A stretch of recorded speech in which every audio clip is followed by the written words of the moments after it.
শুরু থেকেই ইরানে ইসরায়েলের আগ্রাসনের তীব্র বিরোধিতা করে আসছে রাশিয়ার প্রেসিডেন্ট ভ্লাদিমির পুতিন। সম্প্রতি ইসরায়েলের সাথে তাল মিলিয়ে ইরানের পরমাণু স্থাপনায় যুক্তরাষ্ট্রের হামলাকেও ভালোভাবে নেয়নি রুশ প্রেসিডেন্ট।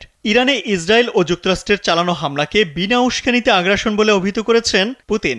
চলমান এই সংঘাতে মস্কো ইরানি জনগণকে সহায়তা করার চেষ্টা করছে বলে জানিয়েছেন তিনি। রুশ প্রেসিডেন্ট বলেন, রাশিয়া ইরানি জনগণকে সহায়তা করার চেষ্টা চালিয়ে যাচ্ছে।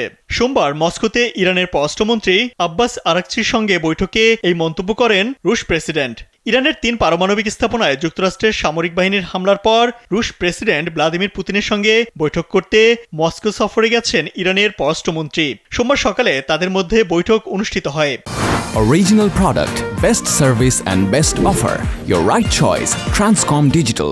বৈঠকে পুতিন বলেন, এটি ইরানের বিরুদ্ধে একেবারে বিনা উস্কানিতে আগ্রাসন। তিনি এই হামলাকে অযৌক্তিক বলেও উল্লেখ করেন। সম্প্রতি যুক্তরাষ্ট্র অপারেশন মিডনাইট হ্যামার নামে একটি সামরিক অভিযানে ইরানের ফোর্দো, নাতাঞ্জ ও ইস্পাহান অঞ্চলে হামলা চালায়। এতে বিশেষ ধরনের বাংকার বাস্টার বোমা ব্যবহার করা হয়, যা ভূগর্ভস্থ স্থাপনায় সরাসরি আঘাত হানতে সক্ষম।